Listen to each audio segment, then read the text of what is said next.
ஆண்டவரட்சகருமாகிய இயேசு கிறிஸ்துவின் நாமத்தினாலே வேத பாட பகுதியிலே கூடி வருகின்ற கர்த்தருடைய பிள்ளைகளை வாழ்த்துகிறேன். கண்களை மூடி ஜெபிப்போம். நேசிக்கிற நல்ல தகப்பனே, கொடுத்த வேலைக்காக நன்றி செலுத்துகிறோம். அன்பு வார்த்தையை தியானிக்கும்படியாக வந்திருக்கிறோம். நீர் பேசும், நாங்கள் கேட்கிறோம். இயேசுவின் மூலம் ஜெபக்கிற நல்ல பிதாவே, ஆமென். ஆதியாகமம் 3:15 வாசிப்போம். உனக்கும் ஸ்திரீக்கும் உன் வித்துக்கும் அவள் வித்துக்கும் பகையை உண்டாக்குவேன்.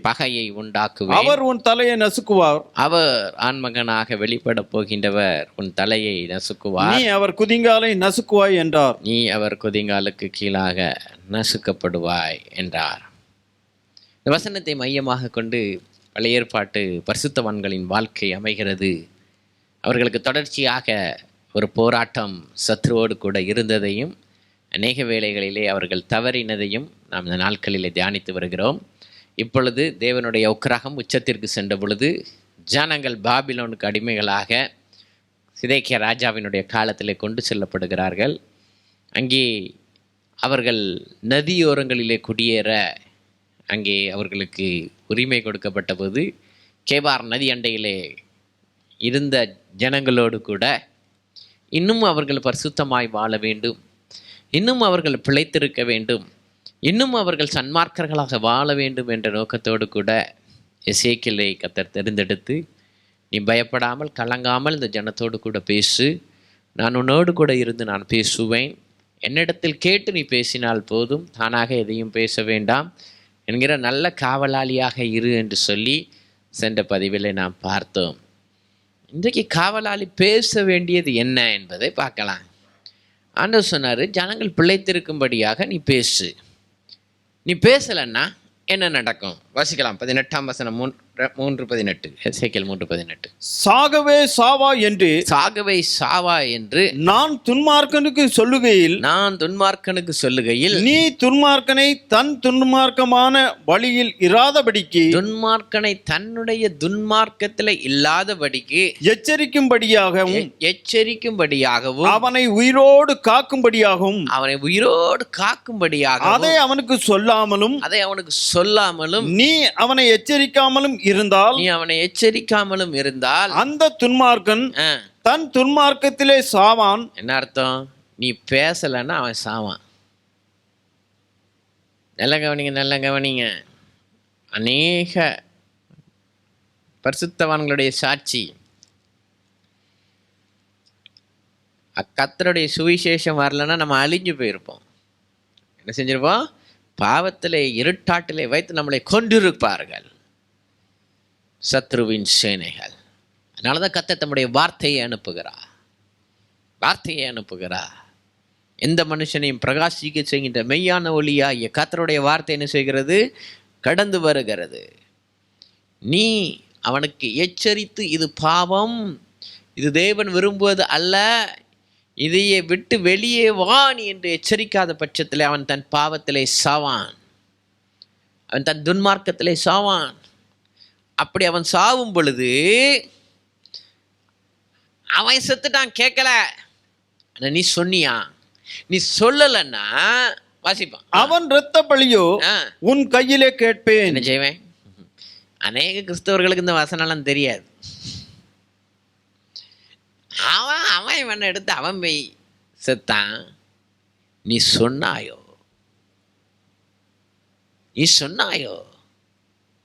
நீ சொல்லலைன்னா அவன் இரத்த பலியை யார்கிட்ட கேட்பாரான்? நீ சொல்லாத உன்கிட்ட கேட்பாரான். ஆஹா, இப்போ தான் புளியை கரைக்குது.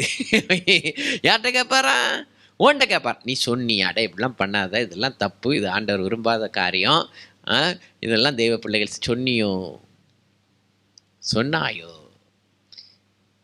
யாராக இருந்தாலும் சரி, அக்காவாக இருக்கலாம், தங்கச்சியாக இருக்கலாம், சகோதரர்களாக இருக்கலாம், தப்புன்னா தப்புன்னு சொல்லிடு. ஆண்டவருடைய பிள்ளை, ஆண்டவர் அப்படிப்பட்ட காவலாளியை தான் விரும்புகிறார். தப்புன்னா தப்பு. போலீஸ்காரர் ரோட்டில் நிற்காரு, தப்பு செஞ்சால் என்ன செய்யணும்? தப்புன்னு என்ன செய்யணும்? திருத்தணும். மாறாக நம்ம ஆட்கள் வரவனெல்லாம் போட்டு ஃபைன் போட்டுக்கிட்டு இருக்கோம். அது வேற கதை. கேஸ் பிடிக்கணுங்கிற நோக்கம். ஆனால் தப்பு செஞ்சால், உண்மையாகவே தப்பு செஞ்சான்னு சொல்லணுமா சொல்லக்கூடாதா? நல்லா கவனிங்க. நான் இந்தியாவுக்கு போனேன்னா எல்லா வருஷமும் ஃபைன் கட்டிட்டு வரேன் வாய் அப்படின்னு நீங்கள் கேட்கலாம். ஒன்றும் கிடையாது. சீட் பெல்ட் போடாமல் வண்டி ஓட்டணுங்கிறதுக்காக 150 ரூபா ஃபைன் எல்லா வருஷமும். நான் நினைப்பேன் இந்த ரோட்டில் யார் நிற்க போகிறா அப்படின்னு சொல்லி எடுத்து மெயின் ரோட்டில் போகும்போதெல்லாம் ஓட்டுவேன்.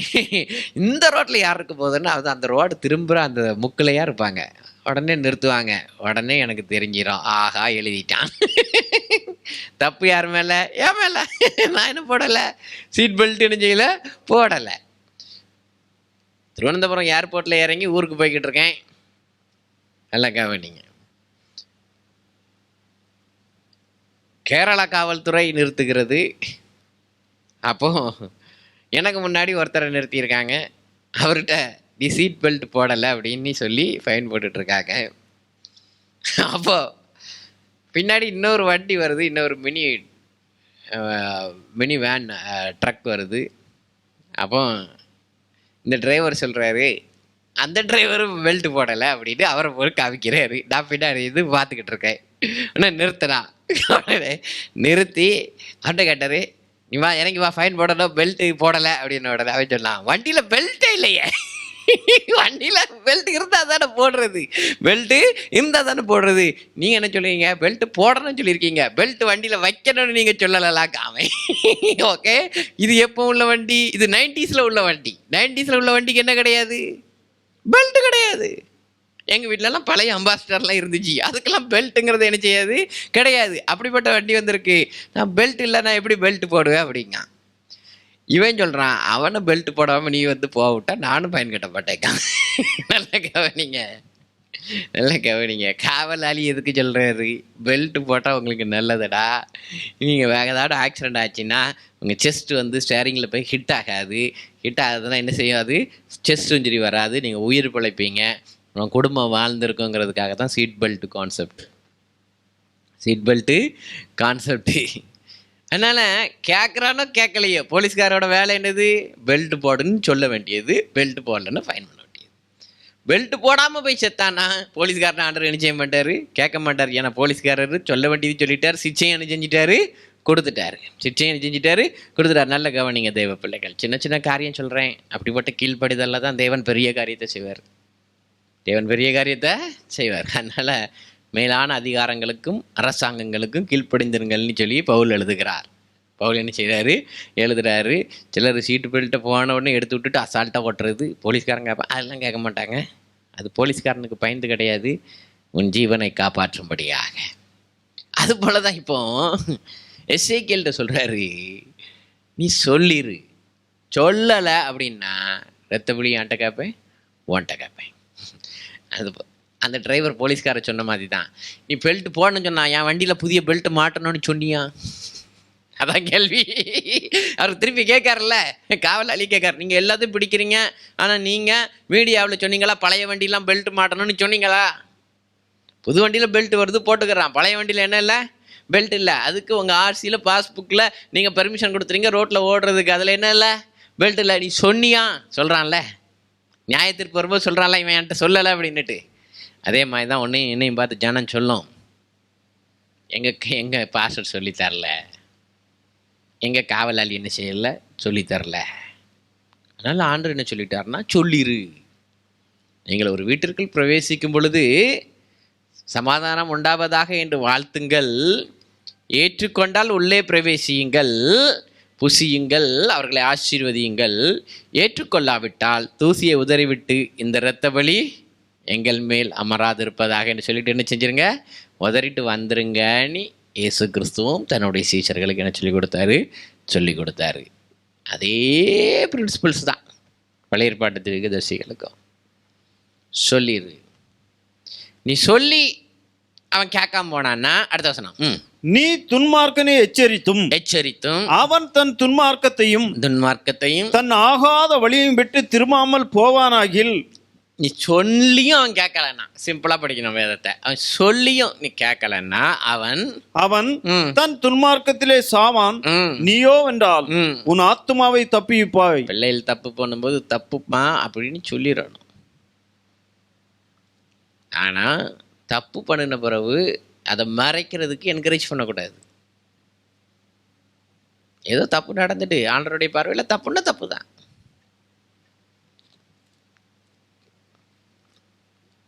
தன் பாவங்களை மறைக்கிறவன் வாழ்வடைய மாட்டான். அறிக்கை செய்து விட்டு விடுகிறவனோ இரக்கம் பெறுவான். தப்புன்னா பிள்ளைகள் தப்பு பண்ணாலும் தப்பு தான். மனைவி தப்பு பண்ணாலும் தப்பு தான். கணவன் தப்பு பண்ணாலும் தப்புன்னு சொல்லிடு. 95% ஆஃப் த பாப்புலேஷன் இந்த வேர்ல்டு, 95% உலகத்தில் இருக்கிறவங்க யாராவது நீ செஞ்சது தப்புன்னு சொன்னால் ஏற்றுக்க மாட்டாங்க. Only 5% of the people accept their mistake, but they are the masters. அவங்க தான் ஜெயிக்கிறவங்க. சபையிலையும் அப்படி தான். 100 பேர்கிட்ட சொன்னால் 95 பேர் கேட்க மாட்டாங்க. 95 பேர் சொல்லுவான், பாஸ்டர் இப்போ வர ரொம்ப பெருமை பிடிச்சி பேசுகிறாரு, பாஸ்டர் வர ரொம்ப கடினமாக பேசுவார், அப்படி தான் பேசுவார், அப்படி தான் சொல்லுவாங்க. அதுக்குன்னு நீ பேசாமல் இருக்க முடியுமா? சொல்லுங்க. பேசு. அப்போ தான் நீ ஆண்டவருடைய உண்மையான காவலாளி. இன்னும் மேலேன்னா ஆத்மாவை நீ காத்துக்குவா. ஏன்னா ஆண்டவர் தந்த வேலையை உத்தமமாக என்ன செஞ்சு முடிச்சிட்டா. அதனால தான் கர்த்தருடைய வேலையை அசதியாய் செய்கிறவன் சபிக்கப்பட்டவன், உற்சாகமாக செய்கிறவன் பாக்கியவன். சொல்ல வேண்டியதை சொல்லிடணும். சொல்லலை, எங்கள் பாஸ்டர் சொல்லவே இல்லை அப்படின்னா அது என்கிட்ட வரும். அதனால தான் டைம் எடுத்து 1 பேரோ 2 பேரோ 3 பேரோ சொல்ல வேண்டியதை என்ன சொல்லிடுவோம். நல்லா கவனிங்க. பிள்ளை தப்பு செய்யும்போது தப்புங்கிறத சொல்லிடு. பிள்ளை கேட்குதோ கேட்கலையோ அது 2வது. ஆண்டவரே நான் சொன்னேன் ஆண்டவரே அப்படின்னு நீ தப்பிச்சிடலாம், ஆத்துமா தப்பிச்சிடும். ஆனால் நீ சொல்லலை அப்படின்னா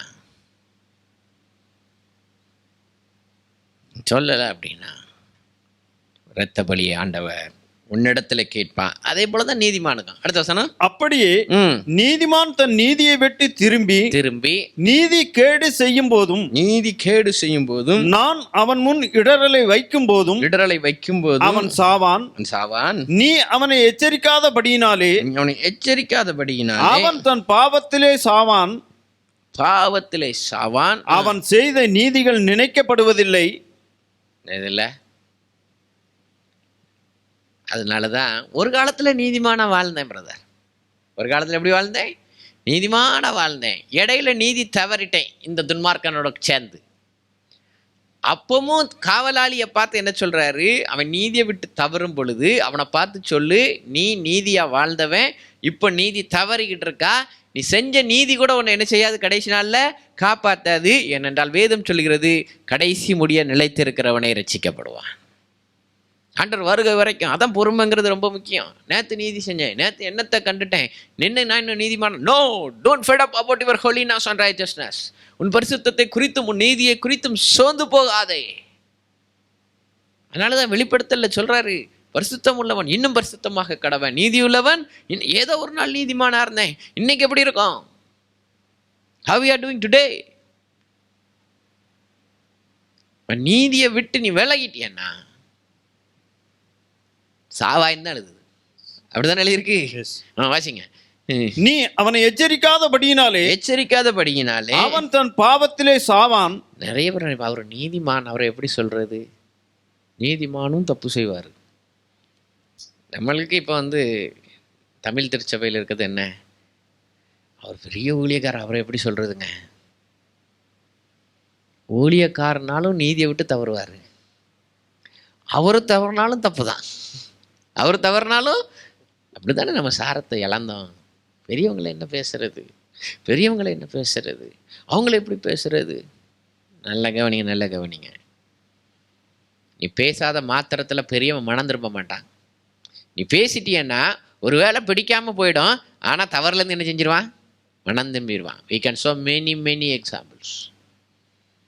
தப்பு நடந்த பொழுது தவறு என்று சொன்னோம், திருத்தி கொண்டார்கள், தேவ மகிமை மறுபடியும் திரும்பி இருக்கிறது. 2010-15 தமிழ் திருச்சபைகள் பிரயாணிக்கும் பொழுது ஒரே தீர்க்க தரிசனம், வேற ஒன்றும் கிடையாது. தீர்க்க தரிசனம், தூதர்கள் வராங்க. மிகப்பெரிய பிரபலமானவர்கள்லாம் சேர்ந்திருந்த போது சில பரிசுத்தவான்கள் எச்சரித்தார்கள், this is not the right way of God. இது தேவ வழி அல்ல, இது வஞ்சனைக்கு நேராக செல்லுகிறது என்று சொன்னார்கள். பிடிக்கல, எல்லாரும் எங்களை அப்படி பேசுகிறாங்கன்னு அப்போ கமெண்ட் பண்ணாங்க. ஆனால் தனிப்பட்ட வாழ்க்கையில் ஊழியத்தில் தங்களை திருத்திக்கிட்டாங்க.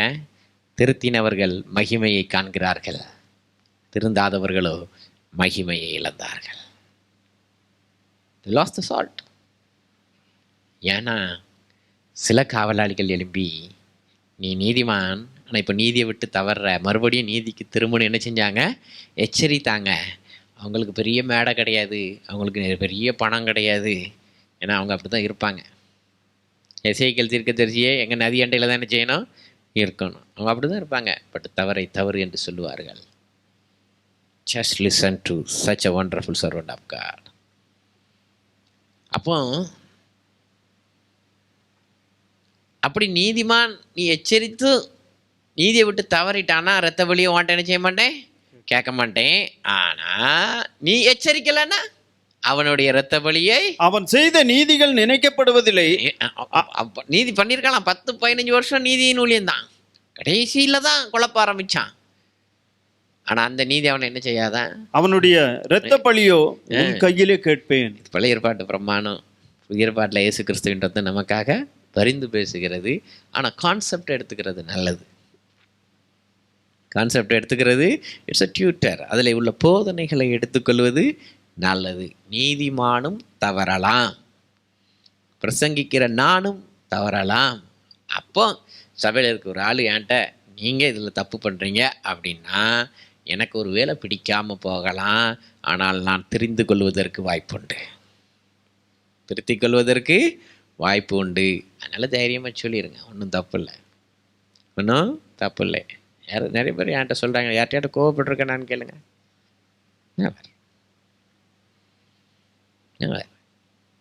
ஏன்னா ஒருவர் தாங்கி ஒருவருக்கொருவர் புத்தி சொல்லி கிறிஸ்துவின் பிரமாணத்தை நிறைவேற்றுங்கள் அப்படின்னா எல்லாருமே பலவீனமானவர்கள். எல்லாருடைய ஆலோசனையும் எல்லாருக்கும் என்ன செய்யணும்? வேணும். சரி, வாசிப்போம். நீதிமான் பாவம் செய்யாதபடிக்கு நீ நீதிமானை எச்சரித்த பின்பு அவன் பாவம் செய்யாவிட்டால் அவன் பிழைக்கவே பிழைப்பான். என்ன செஞ்சிருவான்? பிழைச்சிருவான். நீ சொல்லி ஒருவேளை அவனுக்கு நம்ம செய்யறது தப்புங்கிறது கிளிக் ஆயிடுச்சுன்னா அவன் என்ன செஞ்சிருவான்? பிழைச்சிருவான். தேவ மகிமையை காத்துக்குவான். அவன் எச்சரிக்கப்பட்டான். நீயும் உன் ஆத்துமாவை தப்புவித்தாய் என்றார். நீயும் உன் ஆத்துமாவை தப்புவித்தாய். இல்லைன்னா அவனும் சாவா, நீனும் சாவா. அவனும் சாவா, நீனும் சாவா. பழைய ஏற்பாட்டு பிரமாணம் ரொம்ப கடினம், ரொம்ப கடினம். இப்போ நதி அண்டையிலிருந்து பள்ளத்தாக்குக்கு கொண்டு போறாரு. வாசிக்கலாம். 22.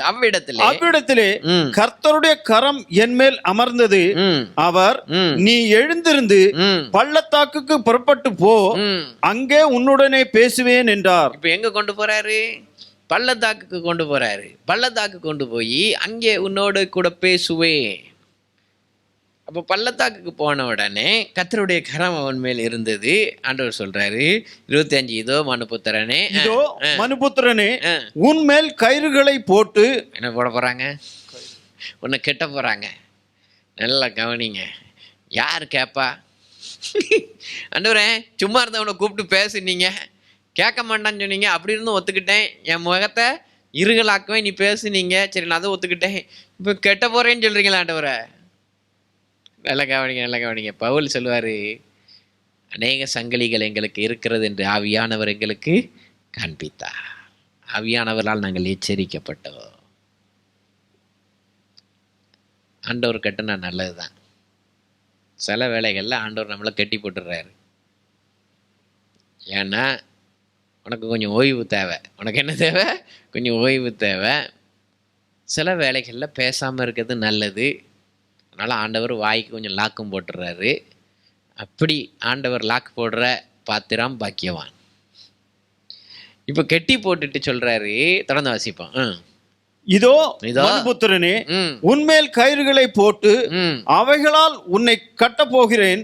ஆகையால் நீ அவர்களுக்குள்ளே போக வேண்டாம். 26. நான் உன் நாவை உன்மேல் வாயோடு ஒட்டிக்கொள்ள பண்ணுவேன். ம் நீ அவர்களை கடிந்து கொள்கிற மனுஷனாய் இராமல் ம் ஊமையனாய் இருப்பாய். ஆண்டவரே, முதல்ல கடிந்து கொள்ளு நீ.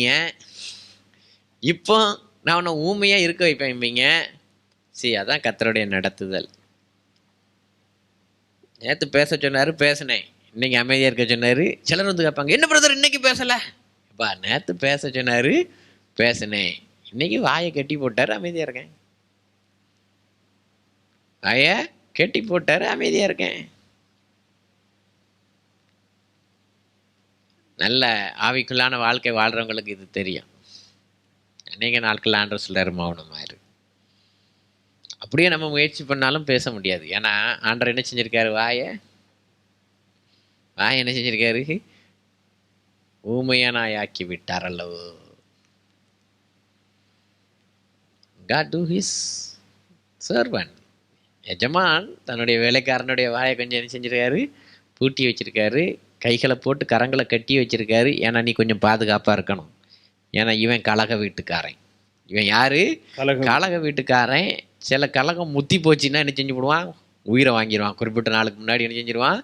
உயிரை வாங்கிடுவான். அப்போ ஆண்டவரே, பள்ளத்தாக்குக்கு கொண்டு போறீங்களே, எதுக்கு?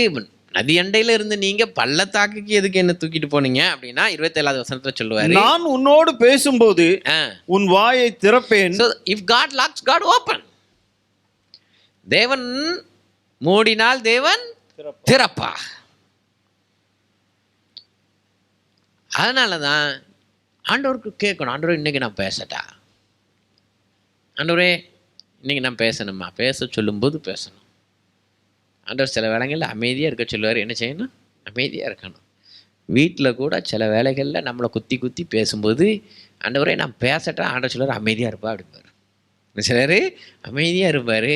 அமைதியாக இருந்துட்டிங்கன்னா நீங்கள் ஜெயிச்சிட்டிங்கன்னு அர்த்தம். சமாதானமும் சந்தோஷம் உங்கள் எல்லைகளில் என்ன செய்ய வரும்? உலாவி வரும். தேவ பாதுகாப்பு தங்கி இருக்கும்.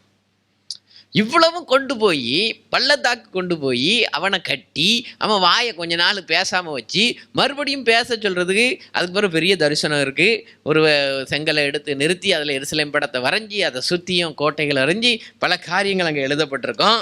அதெல்லாம் சொல்லலை. இவ்வளோத்தையும் சொல்லிட்டு என்ன சொல்ல வரார் மட்டும் சொல்லிடுறேன். 17வது வசனம். நான் எருசலேமிலே 4:17. நான் எருசலேமிலே அப்பம் என்னும் ஆதரவு கோலை முறிக்கிறேன். என்ன செய்றேன்? எருசலேம்ல சாப்பாடு இருக்காது, அதை சொல்லு, அவ்வளவுதான். எருசலேம் என்கிற அப்பத்தினுடைய அந்த ஆதரவு கோலை முறிக்கிறேன். அவர் அப்பத்தை நிறையின்படியே விசாரத்தோடு சாப்பிட்டு தண்ணீரை அளவின்படியே திடுக்குறுதலோடு குடிப்பார்கள். நல்ல கவனிங்க. தேவ கோபாக்கின உச்சம் என்ன தெரியுமா? அப்பம் இருக்காது, தண்ணி அளந்து தான் தருவான். அதான் அடிமைத்தனம், ஸ்லேவரி. தண்ணியும் இவ்வளோதான். நல்லா கவனிங்க. நீங்கள் தண்ணி குடிக்கிறீங்க, அளந்தா குடிப்பீங்க? தாகம் போகிற வரைக்கும் குடிப்பான், அப்படி தானே? தாகம் போகிற வரைக்கும் குடிப்பான். ஆனால் இவனுக்கு இவ்வளோதான் அளவு, அவ்வளோதான், அளந்து குடிப்பான். இதை சொல்லுங்கிறாரு, இதை சொல்லுங்கிறாரு. பெங்களூரில் போன மாதம்லாம் அளந்து தான் கொடுத்தாங்க, தெரியுமா? தண்ணியை அளந்து அளந்து அளந்து அளந்து ஒரு வீட்டுக்கு இவ்வளோதான், இவ்வளோதான் குடம், அவ்வளோதான். வெஸ்டர்ன் டாய்லெட்லாம் ஃப்ளஷிங்லாம் என்ன செய்யக்கூடாது, யூஸ் பண்ணக்கூடாது. சட்டம் சட்டம். இதை தேவன் முறிப்பேன் ஆண்டவர் சொல்ல, இதை நான் அனுப்புவேன்னு சொல்கிறாரு. இதை ஏன்? துன்மார்க்கம், அக்கிரமம். நீங்களும் நானும் அந்த நிலைமைக்கு போகல. அதுக்காக ஆண்டவருக்கு நன்றி சொல்லுவேன். இப்படிப்பட்ட ஒரு பஞ்சம் வரும் என்பதை சொல்லும்படியாகத்தான் கொஞ்ச நாள் அவன் என்ன பண்ணியிருந்தாரு, கட்டி வச்சிருந்தாரு.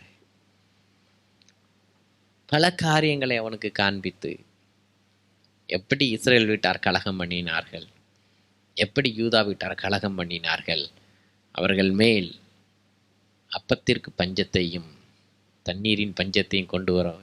எந்த தேசம் அப்பத்துக்கும் தண்ணீருக்கும் பஞ்சப்படுகிறதோ அந்த தேசம் கர்த்தரால் சபிக்கப்பட்ட தேசம், தேவ கோபாக்கினையை சம்பாதித்த தேசம்.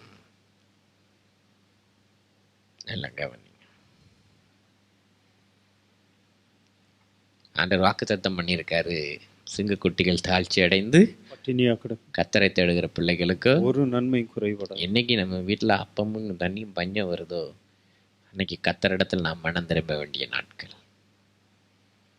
தேவனிடத்தில் அழ வேண்டிய நாட்கள். அந்த நாட்கள் நமக்கு இல்லை என்று நான் விசுவாசிக்கிறேன். தெய்வ பிள்ளைகளாகிய நம்மை அப்பம் குறைச்சி இல்லாமல் தண்ணீர் அளவில்லாமல் நம்மை போஷித்து நடத்துகிறார் என்று சொல்லி விசுவாசிக்கிறேன். அந்த ஆசீர்வாதம் எல்லா நாளும் தங்க வேண்டும் என்பதற்காக நீதிமானாய் வாழ்ந்துவிடு என்று சொல்லி எச்சரித்து, தெய்வ பிள்ளைகளே, கர்த்தருடைய வார்த்தைக்கு செவி கொடுக்கிறவர்களாய் தெய்வ ஆசீர்வாதத்தை சுதந்திரத்துக் கொள்கிற பிள்ளைகளாய் வாழ வேண்டும் என்று வாழ்த்துகிறேன், ஜெபிக்கிறேன். ஜெபிப்போம். நல்ல தகப்பனே, அன்பு வார்த்தைக்காக நன்றி செலுத்துகிறோம். எங்களோடு கூட பேசினீர் ஆண்டவரே. தெய்வ கோபாக்கினையின் உச்சம் ஜனங்களுக்குள்ளே அப்பத்தையும் தண்ணீரின் பஞ்சையும் கொண்டு வந்தது என்று பார்க்கிறோம். அந்த கோபாக்கினையின் பாத்திரமாக ஒருவரும் மாறிவிடாதபடி எல்லோரையும் தெய்வ பிள்ளைகளாய் நீர் பராமரித்து ஆவியானவர் நடத்தும்படியாக கரத்தில் தந்து ஜெபிக்கிறோம். இயேசுவின் மூலம் ஜெபம் கேளும் நல்ல பிதாவே.